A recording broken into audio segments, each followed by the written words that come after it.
Hi students, मैं सुरजीत जाखड़। आज हम लोग अपने नए वीडियो के साथ आए हैं। आज का हमारा जो टॉपिक रहेगा वो बिल्कुल बेसिक के ऊपर डिपेंड करेगा। क्या होता है हमारे पास स्टैटिक्स, काइनेमेटिक्स, डायनेमिक्स में आपको बताऊंगा। Rest and motion and displacement के बारे में हम लोग पढ़ेंगे। फिर कल हम लोग इनका न्यूमेरिकल पढ़ेंगे। तो स्टूडेंट सबसे पहले आपको याद रखना है, पहले क्या था हमारे पास स्टैटिक्स। स्टैटिक्स क्या होता है आपको याद रखना है। एक होता है डायनेमिक्स और एक होता है काइनेमेटिक्स। स्टैटिक्स का मतलब स्टूडेंट ये हो गया, it is the branch of physics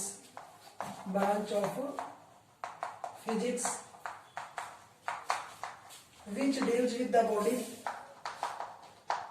याद रहेगा ना, branch of physics which deals with the body which is at rest। याद रहेगा, फिजिक्स की वो ब्रांच जो किसी बॉडी के बारे में डिस्कस करेगी। जब रुकी बॉडी के बारे में जो डिस्कस करेगा ना, उसको हम लोग फिजिक्स के अंदर, स्टैटिक्स के अंदर डिस्कस करेंगे। उसके बाद आ जाता है हमारे पास काइनेमेटिक्स।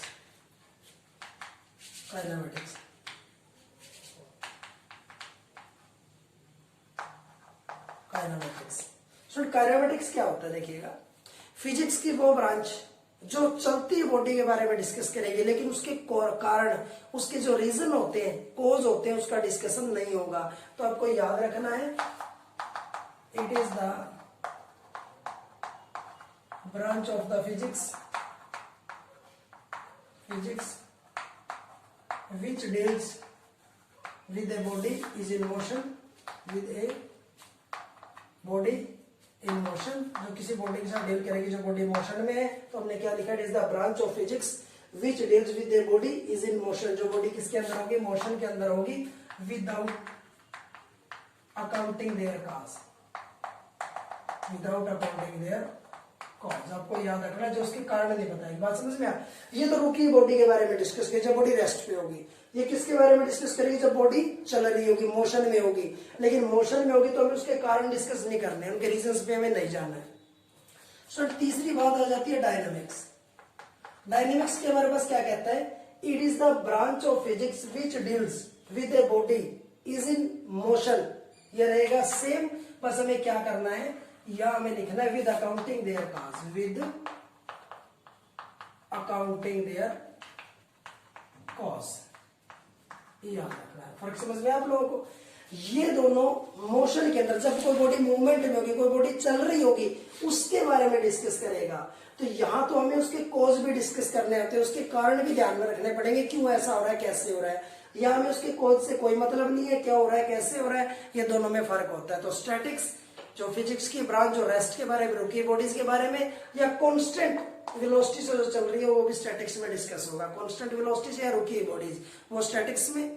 कोई बॉडी चल रही है, हमें उसके कारण अकाउंट नहीं करने हैं, उसके कारण नहीं देखने हैं, काइनेमेटिक्स। और कोई बॉडी अगर चल रही है और हमें उसके रीजंस डिस्कस करने हैं, साथ में कारण पता होना चाहिए, वो हो जाएगा हमारे पास डायनेमिक्स।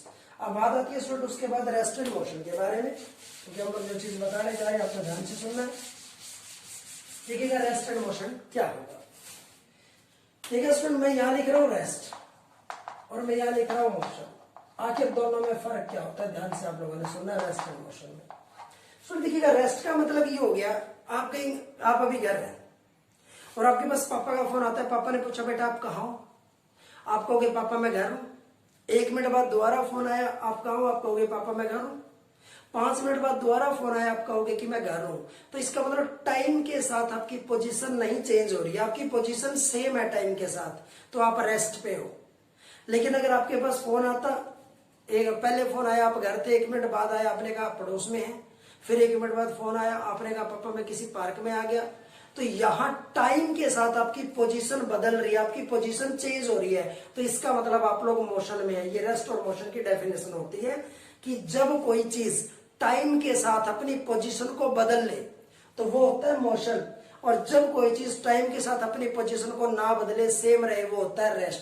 तो आपको याद रखना है कि a body is said to be in rest if it does not change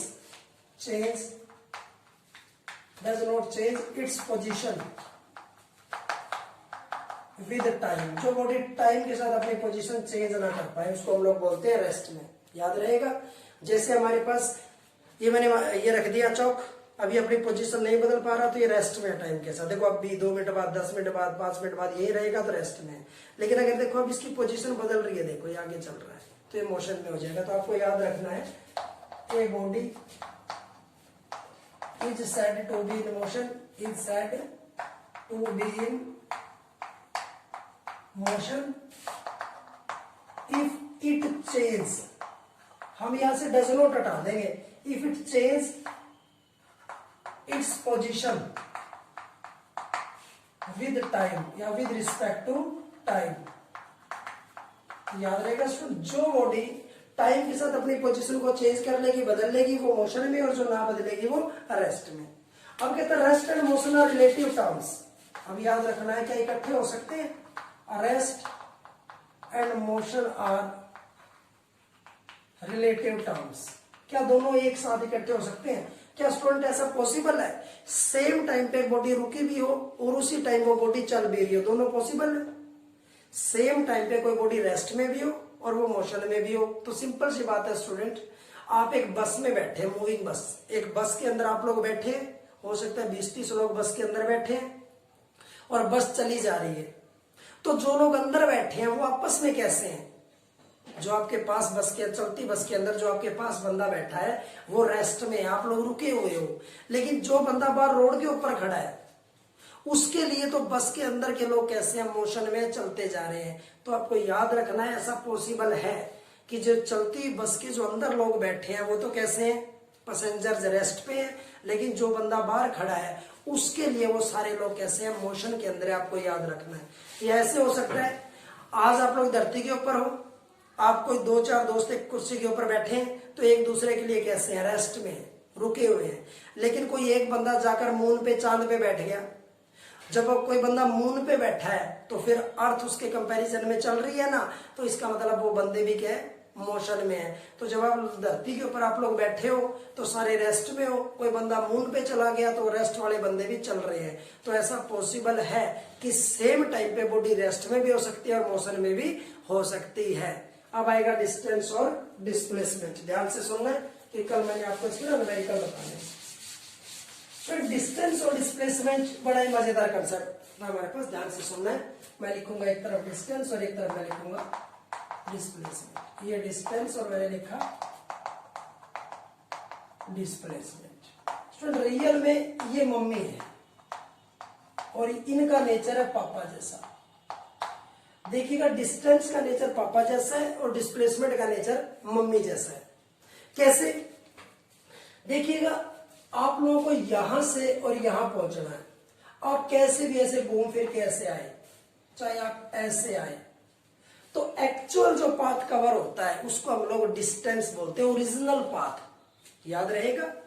और मिनिमम कब होता? अगर आप लोग यू सीधे आ जाते हैं ना बिल्कुल स्ट्रेट लाइन, तो मिनिमम पाथ होता वो क्या होता? डिस्प्लेसमेंट। तो आपको याद रखना है it is the actual path covered by the body, path covered by the body.